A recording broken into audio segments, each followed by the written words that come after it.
I khâm trình ta tân de Nyeeyompa bu pei ông châu, đâu de bu ko de yi loe ông châu. I de Nyeeyompa châu hayang I de yi lo châu. Hang trình ne yung wan pa mai nang. I kan bua akam yanang hayang I mong ham bua jin de ngolak. Do lai hem ko cha beli hay nga.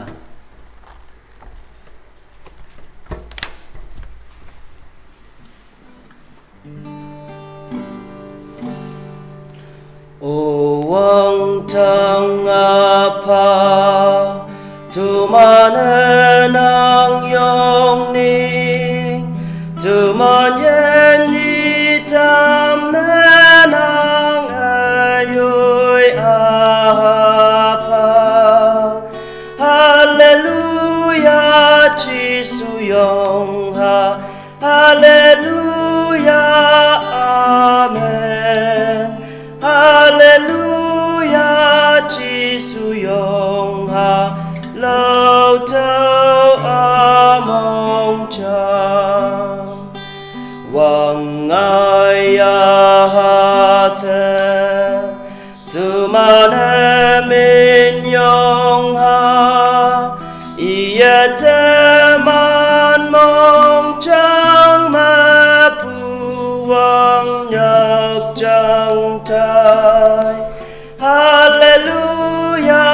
Jesus yong ha. Hallelujah amen. Hallelujah Jesus yong ha. Lâu thâu mong chang tui pu nhi ha.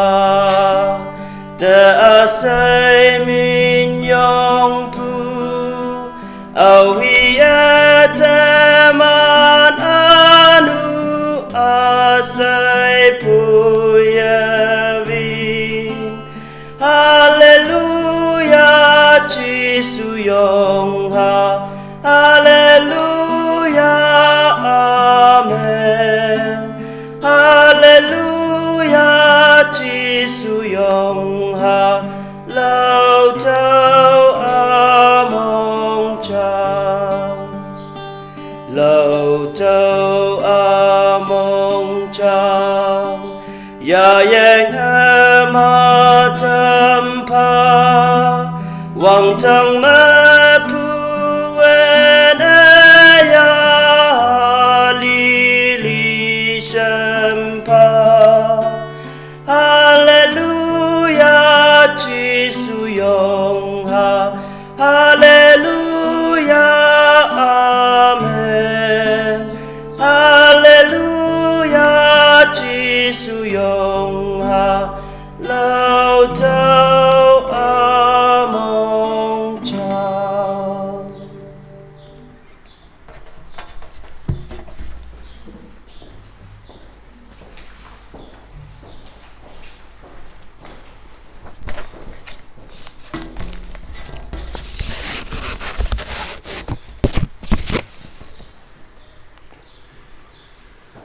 Mỗi lần thân nấp mấy,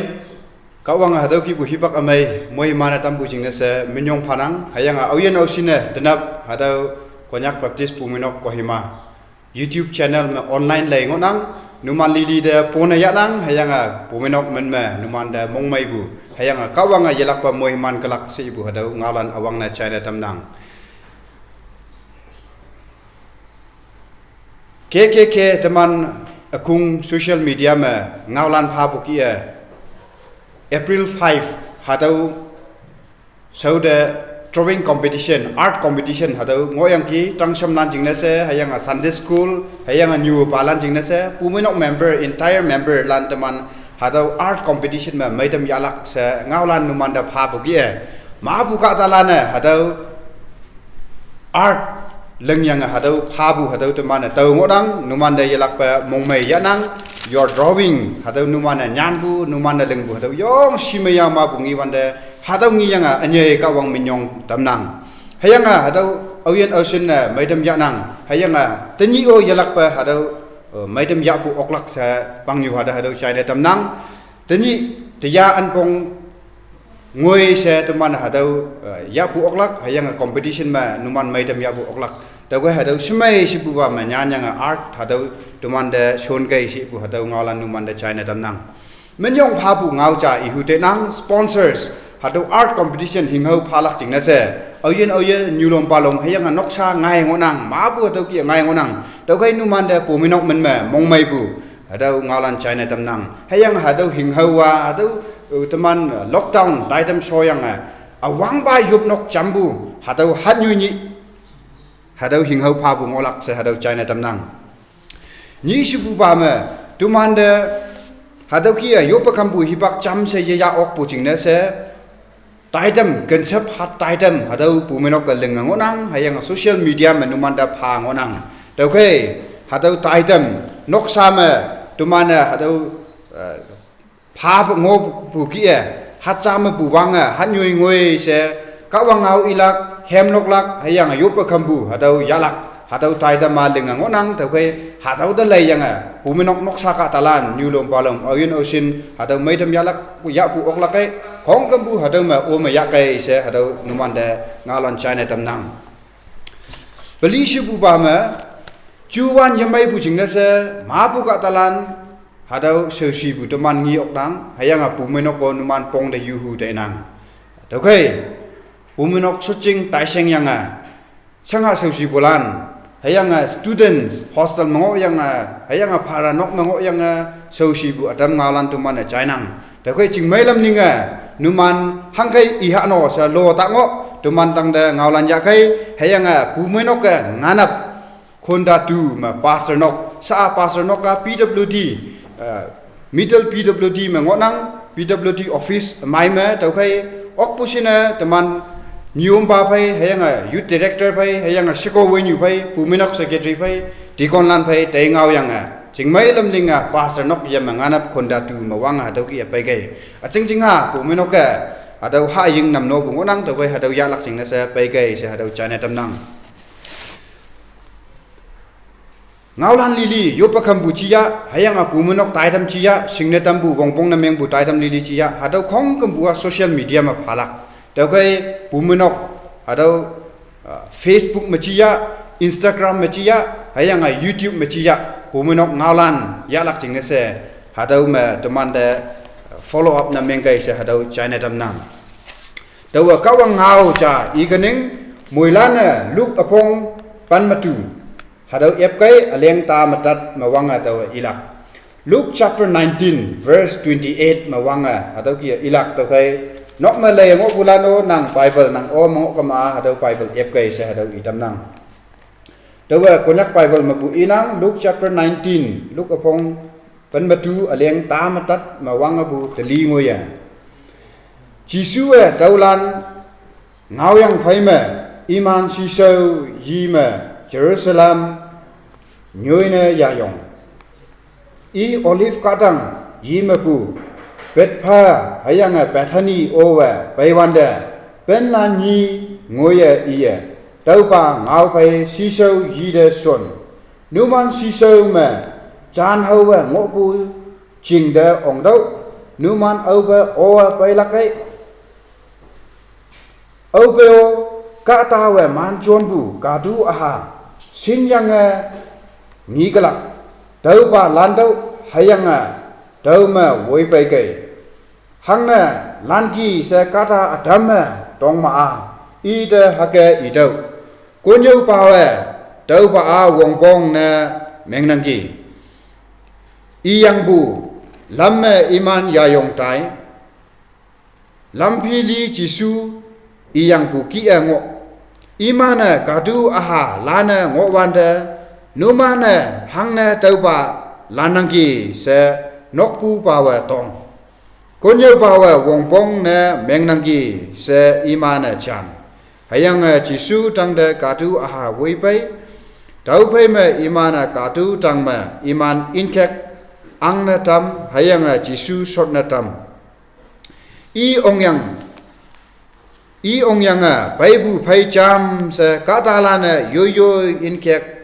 ลำยูเมยำเอาไปอีเยรูซาเล็มเฟนมาปูโอลิฟกาตังลำบงโอไปอคุงอยอง i penlana ka wang men yong na wang hayanga imana ngiyang bu doinyu lan a sai chingna men yong phawa engwan yungwan pa men ma au Anghpa pai ka wanga moimandau wang tang ma chingmei hayanga ata pa ma ka wang de mekti siwa dau phai ma akung yo ma bu farasilan atam ma jisu de hakai Konnyuopa nang penlan de yemop ngau ngolak iyang kai se imana jisu chana tawa numanda faning imana yemop ngotau maa longlana iman nying ke wengkalak hadau ka wangau nang yopui pak Yahhah wang tang ayen kawang nang da yelak pa tuman minyong panang nang amoy mana tambu yen hipak amay jingna sa nang da yelak pa minyong panang denap nang sausan palan sausan yulan bayang ayu pakam nang ayang mabu katalana yuy nokma tuman yu pakam bu hipak yanang dawai kawang tanyi dengoi sa nang hadau pa Konyak Baptist Church Kohima atau Lamboy pai pucing nasa minyong panang yen amai teman ang tam pucing nasa minyong panang tenyi lokte hat hanyoi teman hadau ma chamnang hayanga hadau kia teman kawang ngau online tamhan tamnang hadau ma kawang nang Yahhah chau yelak palamboy bungopa teman linga chonlak Taitam nang da teman panang teman yen nang da panang teman yopu teman tobu teman taangabu Hatau tu mana lokbu hatau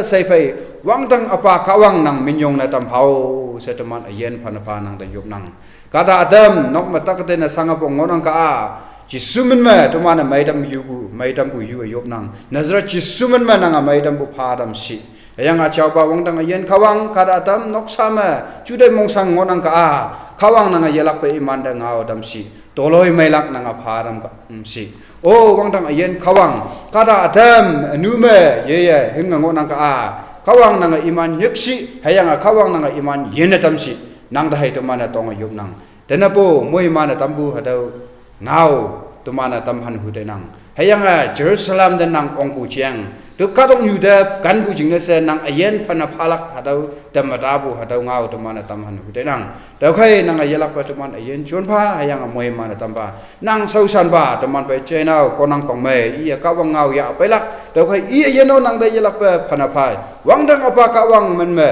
jisu men me to mana achau Yahhah men me to mana nang dai tong yup nang tolan a sai uba nang mong ye amen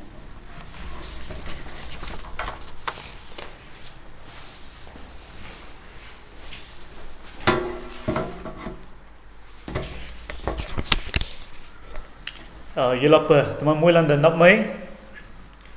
hadu ki behi ba mai kawang teman da moi man tamu chinese teman muilan na kawang na yelak pa minyong pha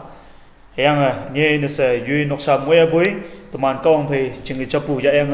hayang tni bunyi nyu hibak hadawa kawang phai teman taishin bo hibak mai jani meng ha u sa muilan de nan phiang bungau de china tamdang hayang yui yin noksa ma hayang yui yin mongchang ma hadu ki yupu phai kawang ngau chai ge u sa hayang hakia chai ngok lak sa mongkhom bo yong phai moilan da to ngau china tamnang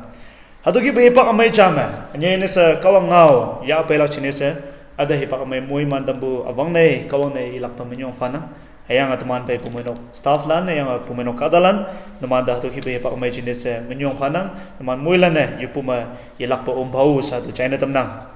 ilak pa teman da I tamyam ki hadu ki mu teman online live streaming service ya taiglak hayang hatu lili chine se teman moilan keep in touch hayang cha cha bai taishan ponga hatu ki singa chai ngwa u se lakpa to china tamnang to tunap teman bai teman Nyeeyompa iyang bu lai ma ya phanyang chingha bu hibak mom ma kawang ngau cha ni to ki ilak chine se yongnang hayang to tunap ilaka look apong panmatu aleng ta phai matat bu tali de yoba Luke chapter 19 verses 28 through 40 hadam ngau ya phanyanga tanap to ya pelak Ngaomük ka Anghpa Pon-e Anghpa Pon-e let's welcome the king ayang hatawa tuman again ma as an individual ayang tuman Bumeinok ma ayang tuman อันนี้นี่ in general ตัวมันชัตลีมา society มาชาตุเขียนนั่งตัวมันมวยแล้วนะเชิงบุงเอาจ้ะอันนี้นี่กาดาเดปนิยาบุ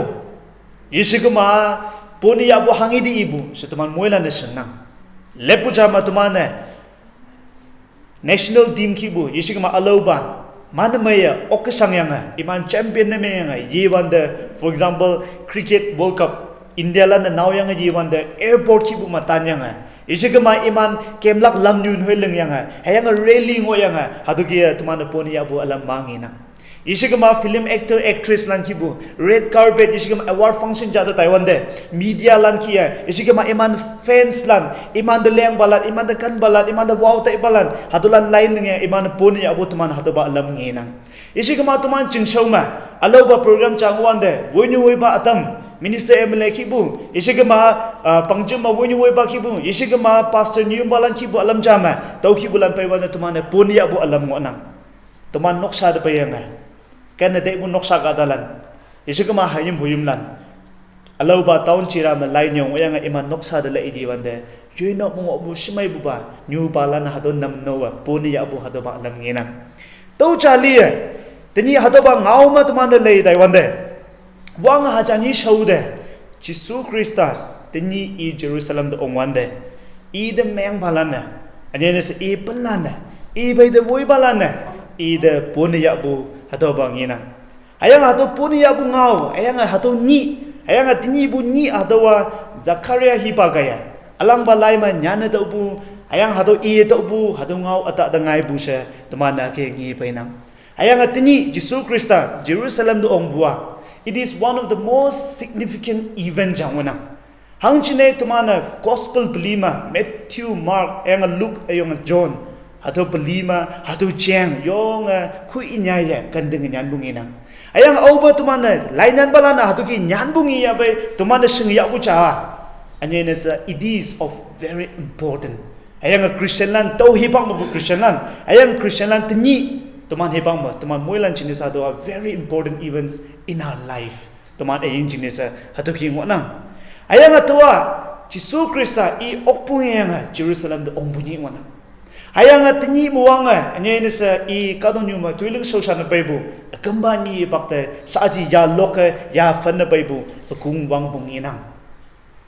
Tini tau tuman pe tuman Bumeinok kadalande Christian landa ihubua. Tuman Anghpa yu ayin ma yu noksa ma tuman Bumeinok ma esigama tuman chatli ma tuman pon yala chinese tuman temdaman tuman tanggung wanangki hado ayin hayang hado yapan chafi ma chasa tuki le hunang tau tini tuman me yapan peli ya apaina hayang hado yapan peli chafi ma chasa le yangai tini bungao hado ki ngawla chinese yongnang avang ba yapan ma tuman over aling Telim menyit hayang telim madat verses 37 and 38 hado de leila kai tuman da ma wang ba ya pancha nginang anyai ne sa to hi pang ma Jisu Krista panlana kawang phai de voi balana I punia bua welcoming the king with faith hayang over tuman atba faith ilaga atwa atinglak pu ya phan ma anyai ne sa to tuman ba ihu bua iman atinglak pu ya phan ma Jisu Krista punia engi ayang hado puni abu ya fande lewan de kawang singbalana kawang de mengbalana tini tau tuman de ihu bua ayang tau tini ngahu bua tumano yu yinma yu noksama yu Bumeinok ma hado atinglak pu fe kawang puni abu ya hangi balam ma tuman kawang puni abu si au ba tumana anye ne se lai ngau de leya bai tumana John chapter 3 verse 16 through 18 John apong leng ling pan mavok mabu pan matat tungoi se leila kai Hangchine kawang kadonyu da haka kanbuwa oyene ida ating laklak yamalak hayang boy chendubu ayen ngolak chingne iye yui halumpa hangchine kawang iha kadonyu ngau falak chingne yichi haboy iye tuye kadonyu yelak chingne son oyene iha da ating lak yapai ngau yefalak oyene ating yelak yapai ngau falak yangi Hangchine iya kawang ahacha menma ating yilak. For God so loved the world that He gave His one and only Son, that whoever believes in Him shall not perish but have eternal life. Verse 17 ma, For God did not send His Son into the world to condemn the world, but to save the world through Him. Ayang verse 18 the later one, whoever believes in Him shall not be condemned, but whoever does not believe stands condemned already, because they did not believe in the name of God's one and only Son. Ating lakpo ya fan ma tumana kawang po niya lakyang. Ayang ataw ni ipang ma niya sa ipalan na. Ayang ataw ni Jerusalem jinyu ma chimata buka dalan na. Ipay da boy balan na niya sa tumana ngiwan da. Ating lakpo chang wayang gi. Ating lakpo ya fan niya sa Jesus Krista palan na iman da obulay da lakay. Iman ma ating lakpo ya fan wayang gi. Taw tini tuman ba ihubwa, tuman iyan man noksama. Teman mula no ating lakpo ngo ya. Ayang atuman Jesus Krista poni ya bua ating lakpo ya fan na poni ya bucia. Ni sibu ba lai ngauma. Oba tuman na Hebrews chapter 11. Hebrew apong panacha aleng vok te le ya ba. And without faith it is impossible to please God. Tuman yu yen mong chang ba ating lakpo ya nang bune menggama. Kawang mong ha atam lang. Esing ma kawang tuman de. Tuman iyen noksa mang kapay laksi. Tuman awang gaya fan ma ating lakpo fay tuman de Jesus Krista tuman iyen de noksa de poni ya lakyang. Taw ni pak cha de le dai wan de. Anya ni sa Jesus Krista la iji wan de. Mabu ka dalan na awang gaya fan ma ating lakpo fay welcome ni meng ya yangi poni ya yangi tuman yo hatuki ya ulak chia. Ni chu ba ya fan de anya ni sa tuman le dai wan de. They welcome the king with obedience. Imana hatu Anghpa Ayen Anghpa dokta Anghpa hatawa wen chai bu fai ayang ngau chai bu fai iman hatu ki ya yang gi anye ne sa tumana auba hatawa lai ngau verses 29 to 35 aleng ta phai matu muwanga telam mangau ngoi de le lakai iman Jesus Krista nying tambu khia e shausan balana ayang e phai de ngoi balana e pelana hatu ngau mai ngau chai yang gi ayang wen chai bu ki iman tuisolan nang ta yang gi ma bu hi pang ma Jesus Krista kaya i lai ngau mo tuman nyinga tam nang henga tam nang ngau nang hayang through His creation i lengai bu semelam bi kay tuman nyinga tam nang henga tam nang yushu yume bu tuman sing nang hayang boy many a times we take things in our own hand and we want to do things that we want to do kawang among bu yi yang bu tuman among bu hayang boy over tuman hatu ba lai ngau de le ya ba i pelana kawang na meng balana kawang da tinglak balana kawang da nyamali balana Jesus Krista nyang tambu khia to leng yang ke ayang oba to leng ya ba iman okpung yang ke iman kembo chong alam nyu alam lili ep yang ke teni tuman yen noksama tuman te le lak changona tuman kembo tuman yen noksama lam nyu ye po atam ngonang ga isigama leng bu yemai ba atam ngonang ga yiwang nyu ba atam ngonang ga tuman mong bu balam kembo chia ayang tuman no jisu mong bu ki kem lak chia ayang teni bu ni ma jisu anya ni sutuman janji tamba Anghpa poni ya bunyi ma kawang among bukhia wan chai pu fai hayang ngau chai pu fai tuman i de poni ya bu oklak chia oba tuman lai ngau ma John chapter 14 verses 15 John apong panapli mabu aleng pananga de le ya ba if you love me keep my commandment numana atakan ma a ngau keng lan numana chonlak tumana Kristen lan tuman mui lan de Jesus Krista ating lak nang gi sha ayang tuman de Jesus de kan nang gi sha ibnu meng ma iya nyo bu ngau keng lan tuman mong chang ang lak yang tuman hatulan fan fa wen chai bu fai ngau chai bu fai tuman de chulak yang ayang bu ma bu he pa ma tuman de chai nang ayang bu we cannot follow tuman de ngi nang ayang bu we cannot do it hang jing ne tuman de disciplined ngau chai bu man na hatu ki yinang bu a tani tumana Jesus Krista Anghpa poni ya bu hipak chama tumana wen chai bu fe ngau chai bu fe ngo ok lak chia ayang i de pon ya lak chia hatu gi ngo pene meng ma Jesus Krista nang ayen taw ayen tuman noksa ni noksa tuman Bumeinok tan da pailang onang lem su ba ya fan ma Jesus Krista they welcome the king with a gift imana Anghpa poni ya bua hang ho be poni ya enki ayang imana phabut I penlan na Jesus Krista da phabu hanghawa hangishi setumana lei Taiwan de number cha matuman ngi yokwa Ephesians apong nga aling panmawok ma Ephesians chapter 5 verse 16 ato de lei Taiwan de making the most of every opportunity because the days are evil hibak amai se sakchinya hangjingne ni hai hibak ameng ngonang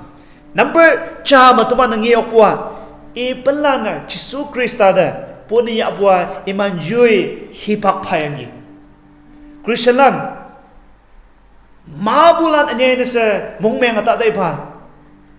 yang ba hato inang mabulan tuman shortcut jam nang ayang hato shortcut jam bangi si hat pa jama hat lemya yum nok chamayo hat vokya yum nok chamayo hat clean up sekolah chamayo hat nyua an ma yut lan chamayo hat nyua nap soma Sunday school chamayo hato ki butai dam ma onang hayang bu tuman hato lili compromise ni me yang devotional cha da painang hagi wanda tuman availability tuman again hipak mai ye phau puchia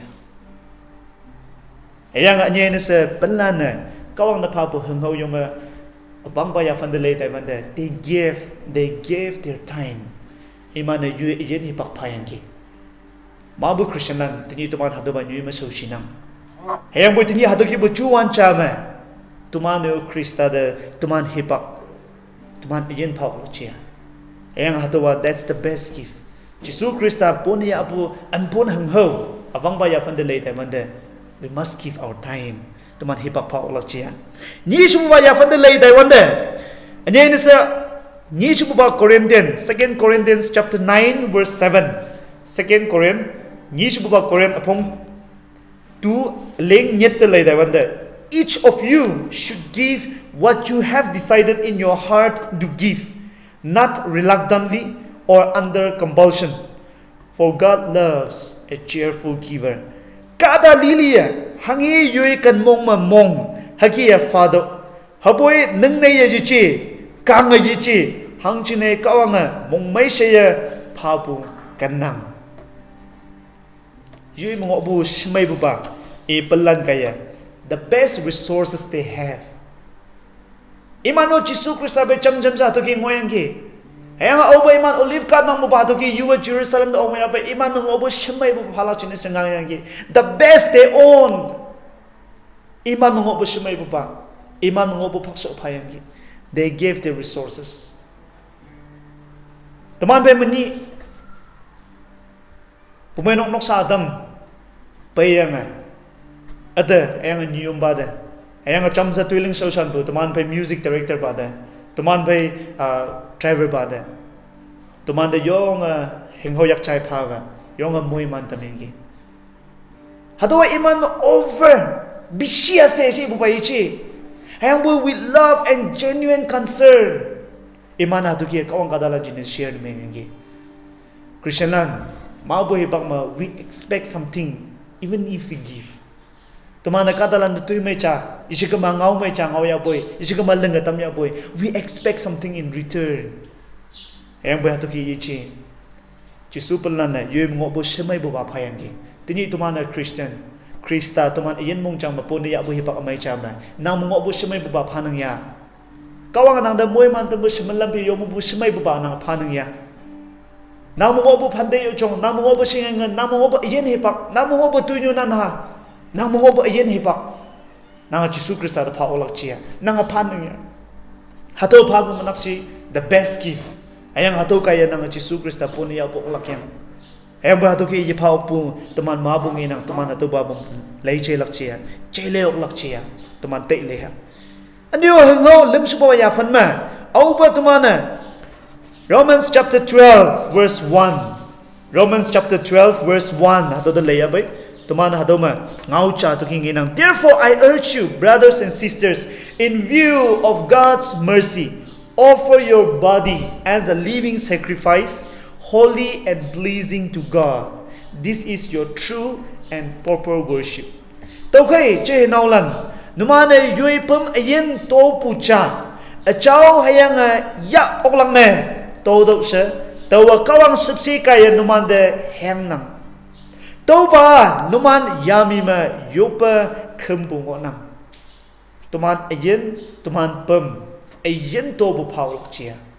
to hi pak ma ne se kawang social balana kawang pai de voi balana kawang balana Jesu balana iman ayen to bu pawa iman ayen hi pak phan pawa aduki lengbu chun bu ayang iman kawang poni every day ibai tuman ni cha she hawa man ngao she hawa ibai imu bu moi man hang ho so ayen so manya consistently tumano haduki tuman ayen to bu paulo chia Christian lan tani adugi bu chu wan chama mabuka dalan na tuman de lena mabuka dalan na tuman nyuma wang de lena mabuka dalan na nang status mahan bun ado de Facebook mahan bu WhatsApp mahan bu ado status de lena ado stories de lena mabuka dalan na nang ngau bu ngau de lena China toka lena tuman ayen hanggang wanangki are we a stumbling block for others to come to Christ at this time, or are we a blessing for others, a salt and light? Ayang mabuka dalan dahto kibi pak amay cha matuman ang lepo amay cha hokya. Tokay afang bayafan ma iman hipak payangi.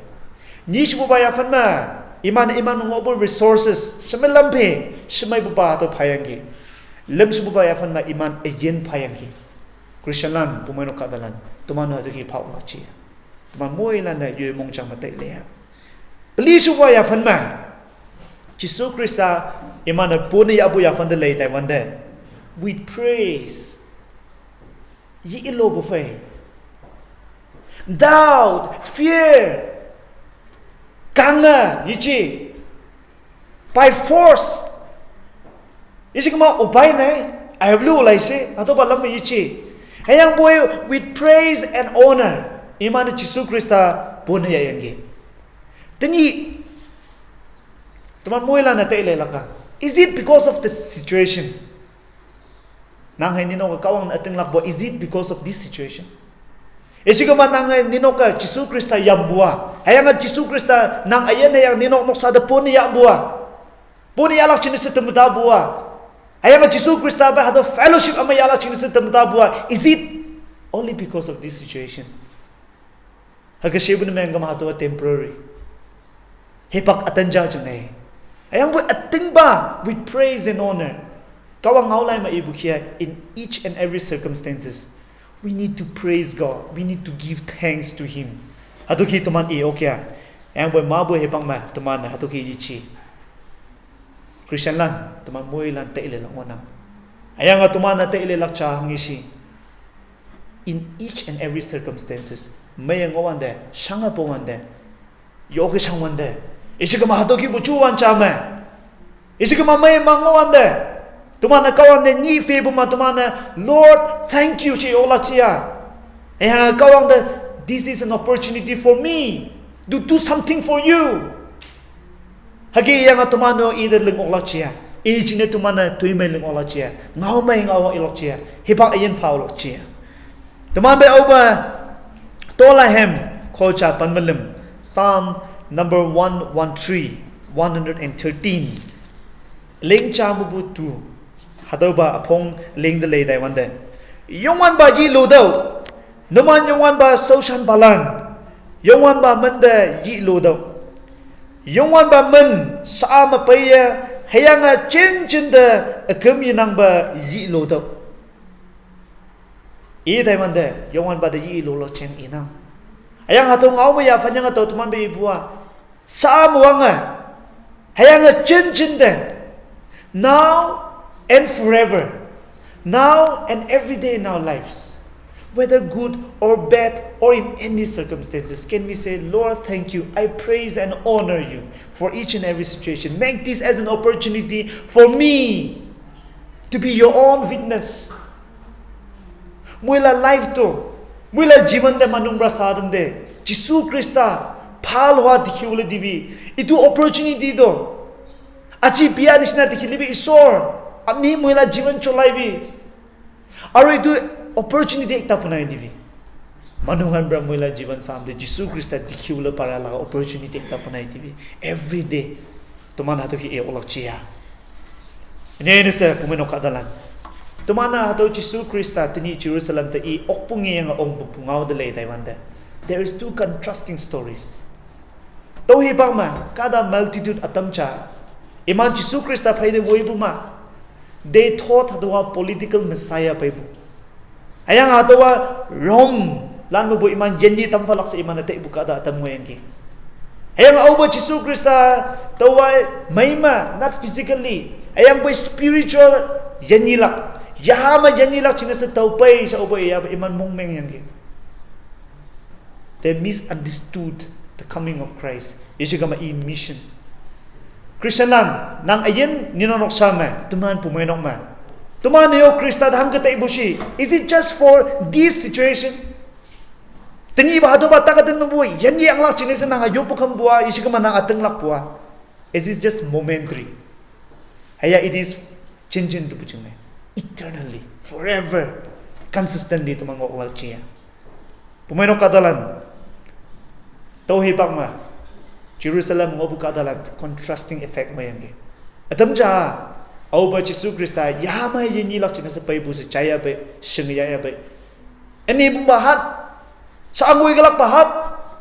Jesus Krista tuilak china sa mongya iman mongyangi atu khuma omyangi tuman Kristianan tuman no kandang ayo nanga chu mangai ye no yang bu nang ayen tu show kaye nango Jesus Krista tuilak ta mongya amaya tuman mongya amaya nang ayen ma tau ayen ma tuman noksa ma tuman pumainok ma tuman dalang ba yen tu show ma kadalan na Jesus Krista phaida voi bu kadalan yang sa singok lak pa yaok lak pa ngiok lak pa tuman ayen tu show kaye nang ngau pha cha kaye kadalan voi pai tam lak pa ado ba tuman mongolak yang Jesus Krista okpung yang apai bu pungau isigama hado ni tinyi bu ni hado do lay dai wan dai Jesus Krista Anghpa dokta Anghpa yang boyong ennyai buma ayang atini kadonyu voinyu voi balan kia isigama Anghpa angyalan kia shmai mai bu karima isigama shmai mai bu alam lili mai chi yang boy yong ennyai bu ya fan ma chui ba ne meng adu ki pai bungi na tumano Jesus Krista pai de meng balan tuman man nanggi ong nanggi sang nanggi si buya fan ma tuman oda ma ipu lammi chi yang boy ennyai pu fai kawanga ennyai balan dekan yang tuman oba e fai ting mangolak e no ngai phalam Jesus Krista by force kanonyu anglan kia lepu jama Alexander the Great lepu jama alobam Indian angbalan kia history mangibu hadolan kia by force conquer na mela chinese kapo umla chinese yichi ayang boy Jesus Krista pai bua kan bu fai hayang sepsi yayang fai grace and mercy hayang e yu yen yu ka dalan chine tuman muilan chine fanna phau bu fai payangi ma bu ang balana vong pai force pai payang kapo bu chiang china yang with Jesus Krista pai buat tokichi with grace, with love, with mercy, with self-sacrifice. Yo yen fan phao voi pai na. Tumano kawang chine fan phao oklak chia. The kingdom ayanga e angjinga si bailan pai bu angjing. Isigama mabu bodyguards ngobung. Isigama mabu atoki bu yichi. Ayang boy e angjinga servanthood. Iyang jenga ennyai bu iyang jenga moilan jenge ihi tuman ya bu mengama ihi tuman iyin ma noksa ma pon ya bu mengama moilan jeneng ona ayang kang yichi yuye monga ayang ingau ayang i tuman moilan da tini bu ni ma ihu bua isigama tuman jingne se anga do bu ngau wa tawat tuman da Yahhah ma janji tam bu ya phana Chende bo ayen ya phanam come and follow me tuman even chalak chia I ngau chalak chia Jesus Krista tuman ayen nok sama ating lak bu ya phan ma I ngau chai bu ya phan ma hayang ayoy mo bu shimai bu ba phawa hayang anye ne sa I ating ba ma tuman ayen mong chang ma kawang dai I lo bu fai tuman phawa lak chia hadogi bu chuan chama Bumeinok kadalan anye ne sa to ki subu chumayo Christian kadalan cham sa payang ayo bukham yo ayang boy kawang atumande yu nok sa kadalan bai personally I bai hepak yala chine sa tumanda muy man dambo opportunity hepak amay chang onang tuman muy la na kawang bai chunga chapu chaya Manya bungonang ka atamja, ida bungonang ka. This is an opportunity for each and every one of us. Shall we make best use of it? Tumana tingba ma Ngaomük tinglak yakachia. Amiyo iyang bukia. Mabuka dalane Christian lan. Kawang na meng balan. Kawang by the way balan. Kawang na nyamli balan. Tini buchuan chama tuman dalay nang buyo. Sabu ya fan ma. Nang hayang ataw tuman iman si soma. Iman ang ilak chini chi. Hayang buy nang atinglak po ya fan mga osibu. Nang kawang banjay sibu. Iman chini sa muhiman ayin chana meng gaycha. Nang hayang ataw tuman kawang da atinglak po fay. Tuman ayin tuy soma. Nang ngau ma. Te bu chude ma. Lay bu muklay ma. Kem bu yakay ma. Nang nyan bu alam lili ma. Nang han bu alam lili ma. Nang send na meng bu forward na meng bu alam lili ma. Krista li bu moha cha. Hayang nga nye inasa ataw itam nang. Jisu Krista teman mongchang mapuni Yahhah cha. Tini i Jerusalem da okpungi ang ombunyi. Kada tama by mistake. Ishigama iman na they misunderstood. Contrasting. Yang bertini ba tuman Bumeinok na pa. Tuman Bumeinok kadala na pa. Kawan na meng bala na pa. Ating ba ma tuman iyin mongchang mapuni yaw sa tungaw itam nang. Nye inasa chay balan tuman muilan na kawang ilak pa muiman tampa. Tuman muilan na. Tuitam ba hem cha lokha. Tawag teman by music director ba hida to ipapadam na.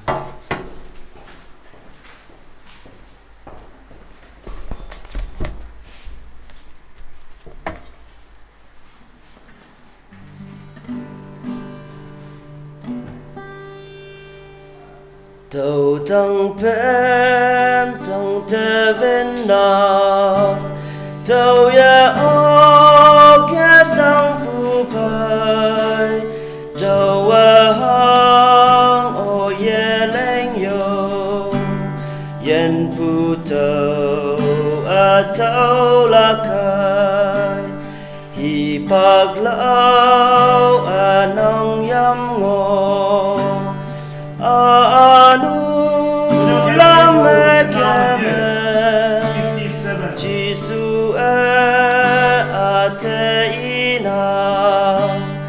Tàu nang nuin pani tui say nang te Jempalan hi pa kai mo Yahhah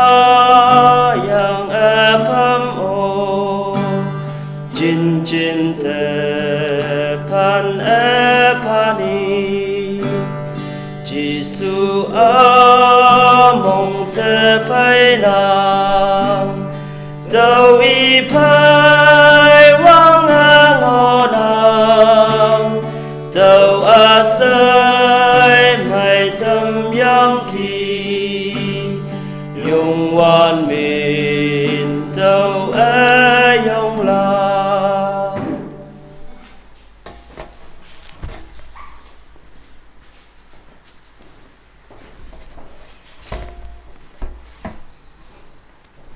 Tuy nhu tăng bem so amay over yang yipi punyi nyu chawana wang dang somok palane you were a Yahhah chinda ya tay bao yang chinda boy ba Jisu among the painang to ife wang ngonang tàu ở xe mây tâm yang gì yong an ba mình tàu về yong nang tuman yue yen nok sama Jisu Krista pon ya ayang ai opung yang tini tuman yue mong chang ong na tamao ayang hato tini ong na tambua tini bu situation not only for today but chendu bu chine ayang tuman moila na Jisu Krista pai de voi balan faithfully tinglak pu fai chendu bu nyu voi balan ne I fai de voya chăm sa tuiling a sosan palan ne I fai de voya kadalan voi pai tam pan me ha yuse chai bala moilan ta to ngau I tam nang tuma moilan na kawang na fan fa yup kanan chawing in kawang nang kadalan ne